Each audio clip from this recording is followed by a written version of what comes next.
What's up, YouTubers? Edwin Anthony here again from Resolutions Design, yet again with another video. All right, so in this video, we're going to talk about a very serious topic. We're going to talk about what happens when you have a business, you're trying to run your business, and you have non-supporting family members or a non-supporting spouse. So the takeaway that you're going to learn on this video is how to handle this situation, because I'm sure many of us have come across that, or you might want to be looking at this video because you're preparing yourself as to what potentially could become a problem. So right away, I'm going to sympathize with you.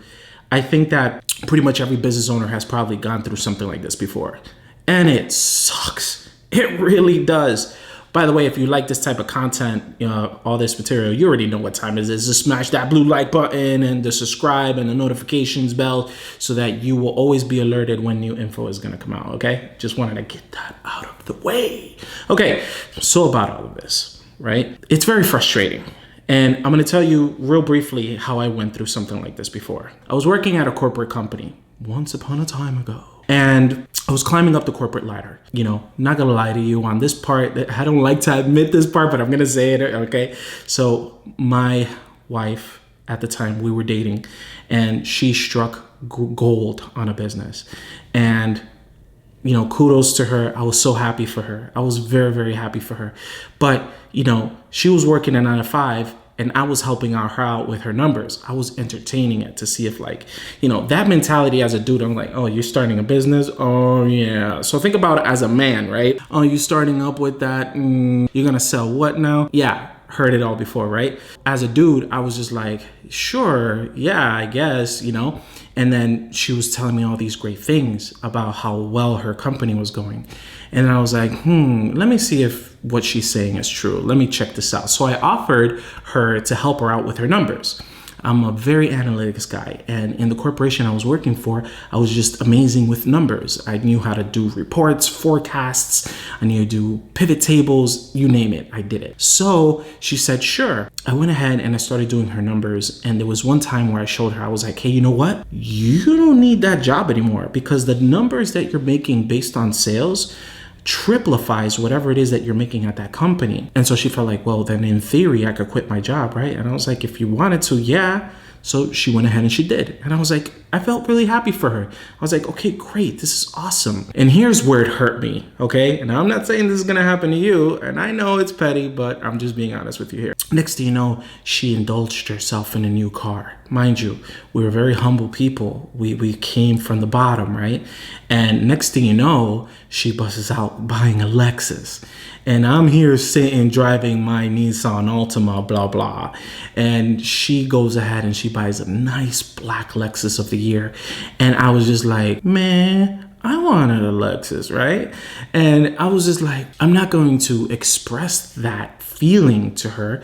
Instead, I was just like, well, I would like to start a business too. And then of course, just like many on this channel, sometimes you might be clueless as to what it is that you want to sell. So I was looking at her numbers. I knew her connects, or I knew how she found her connects, so that I don't go after her connects, right? I was like, let me find my connects and make my own business. And mind you, this was a business that was predominantly for women. It was something that you sell women's products. To be very crystal clear, we used to sell waist trainer, the waist trainer belts, the Kim Kardashian and all that stuff. She used to sell them, and then all of a sudden I started selling them.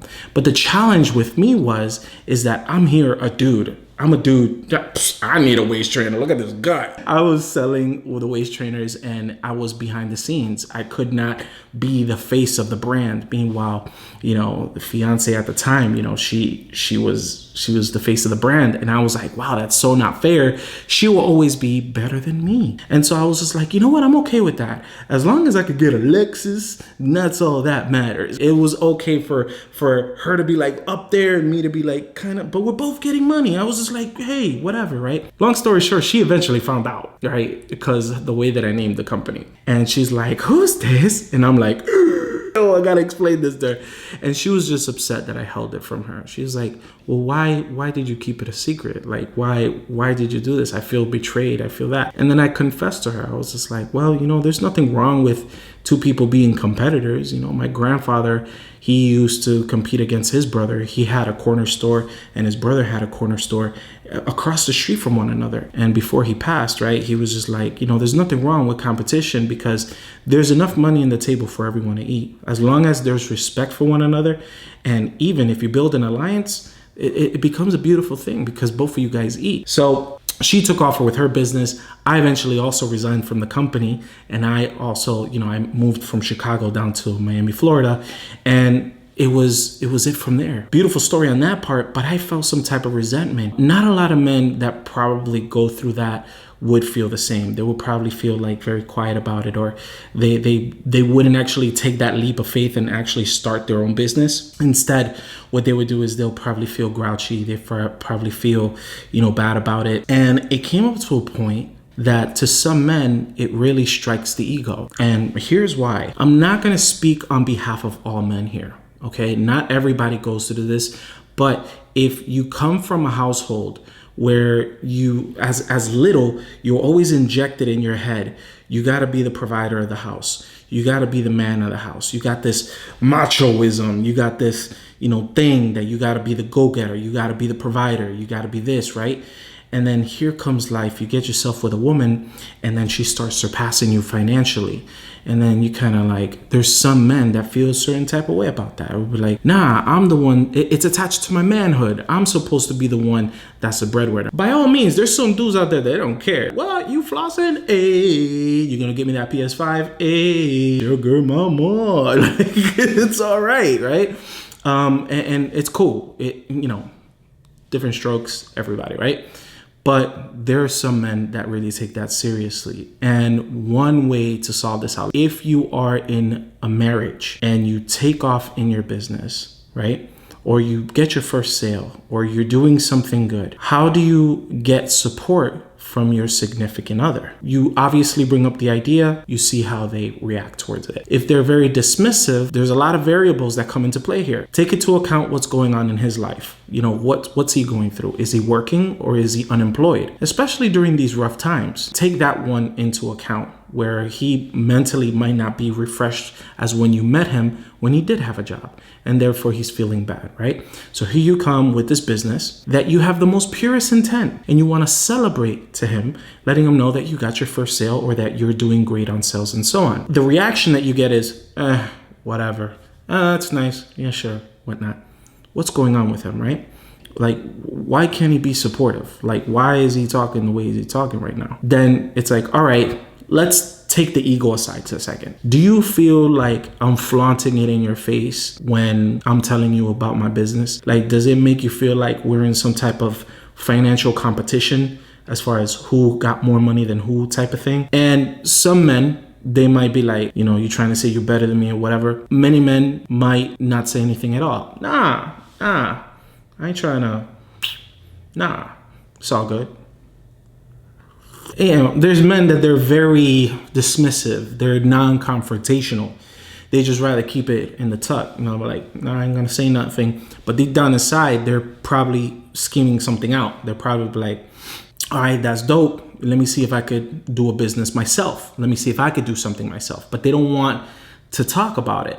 In that case, you need to solidify the bridge. The communication that you need to tell this person is, hey, look, you know, you're my significant other. You know, me and you, we're one. Yeah, I'm giving marital advice. Don't take this literally. Just do your own thing. But the point is that you need to solidify the bridge of communication. Be like, listen, I want to be able to talk to you about the good, the bad, and the ugly. I want to tell you if I failed. I want to tell you if I win. Because if I win, we win. Oh, what you think? I'm going to get this money and it's just going to be for me? You know, I'm going to get you that PS5. You know, there's something like that. You get what I'm saying? You know, our money, you know, my money is your money. There's no problems here. And I want to let you know of this journey because I'm excited about it. And I feel that if there's something exciting that happens into my life, I want to be able to share it with you. I want to be able to talk with you about it. Do you feel that we should not practice that? Or do you feel that I just came at you at the wrong time? Like do you feel like you're a bit You're a bit stressed out right now, and maybe we should talk about it like at some other time. Yeah, let's talk about it some other time. There's some men that might feel that perhaps you've dived into too many business adventures, that it's very hard to believe which one is going to work and which one isn't. Should it matter though, right? Like, you're supposed to support me on everything. Like, who cares? I'm trying to hustle out here, right? Like, I get you. You're trying to hustle. You're trying to do your thing. Not every business is going to succeed. But that's what I mean about the communication. You need to communicate it out to say, all right, check this out. So what if I start different businesses and I don't come at you until a business succeeds earning X amount of dollars? Then I'll come at you. What do you think about that? Okay, I guess. As long as you guys come into an agreement, then that actually works out. Here's another idea. Include him in. Or you could have him be partial owner of the company. Be like, hey, you know what? All right, how about I start this company? We do this together. I ask you to help me on certain things. And you're half owner. You know, we take splits on all means, right? But that also includes time and investment, right? And so maybe perhaps that could work out. There's so many ways to structure on how a couple could actually be a power couple. I mean, you've seen it on Shark Tank, right? There's so many ways to do it. Anyways, that's that phase. Let's talk about another phase. Let's talk about the friends and family. Friends and family. All right, so here we go. So here you're starting on your business. The friends and family thing is also divided into two possibilities. The first possibility is if you live in your mom's house. If you live in your mom's house, right? So this goes between the age demographic of, let's say, 16, 17, up until maybe, how long are these people staying in their houses for? In the mama's house, Let's call it 26. So, you know, they're staying amongst their mama's house in the 26, and they tell their family and friends, and the family and friends are the first ones to say, woo, yeah, man, go for it, do it. When you launch your store, let me know, bro, or let me know. I'm gonna be the first one to buy from you. But then all of a sudden your store launches, you let everybody know, and crickets. What does that tell you? I'm not saying everyone, I'm just saying some, right? What do you do? Okay, what do you do? So if you're within young age and you're also living in your mom's house, then what you need to focus on is grinding on that business and get out your mom's house. What if you've been out your mom's house? You're 30 something years old and whatnot, and here you are with your business, you're succeeding, and you're telling all your friends and family, you put it on Facebook or something, and no one of your friends and family are buying. No one is supporting you, right? Or maybe you even threw out the idea and no one is actually giving you props about it. Here's a word of advice. Come to this channel, I'm gonna give you applause all day. And finally, you have to just remember one thing, okay? The more successful you become, there's a saying that goes, it gets lonely in the top. It gets very lonely. You'll start to notice that you have these group of friends that you grew up with, or these family members, cousins, and all this type of stuff, and that eventually you have to start making some very difficult decisions. Not all, but many. I know I had to. What decisions are we talking about? That you're gonna have to start cutting off some people, right? Not because, well, some of them are toxic, right? They're negative Nancy's. They're just like, oh, it's not gonna go well. You know, my cousin said the same thing and look how it went for them. Oh, what are you doing, wasting your money and time? Why don't you just go to school or something like that? Like, they tell you these things. They try to bring you down. They don't want you to succeed because misery loves company. The psychological reason also, which you might have not known, there are some people that secretly think that they're smarter than you. Think about that for a second. Pause. Who do you know that sometimes when they speak to you, it's 80% in a slight condescending format?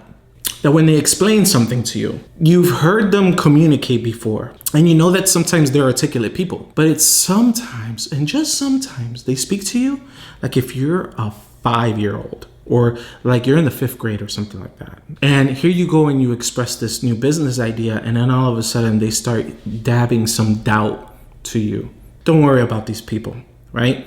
Because in their mind, psychologically, they wanted the same thing that you wanted, except that they have a problem that's stopping them on doing the things you're actively doing right now for your business. The thing is that in their mind, they think They think that they're smarter than you. And the way that they come up with that assumption is because they look at how you talk, how you dress, how you put yourself together, how you articulate yourself, how many degrees you have, where you live, how you're postured, your health, this, that, the third. They prejudge you and they think that they're above you. And so what you do is you just rub it off. If you get something negative based on a business, like, oh, that's not to succeed, especially if it's from friends, families, or whatnot, meaning that they don't have a background in business. That's it. That's sufficient. Remember, they don't have a background in business. They don't own businesses like that they started from the ground up, right? Now, if they did and they're giving you advice, I'm sure it's going to come from a good place in the sense of saying, hey, you know, I already own like 5 different businesses and I want you to succeed too. So let me tell you what's going wrong with your business. This and this and that and the third. Okay, take that advice with a grain of salt, right? And also get more advice. Don't just stick to one, okay?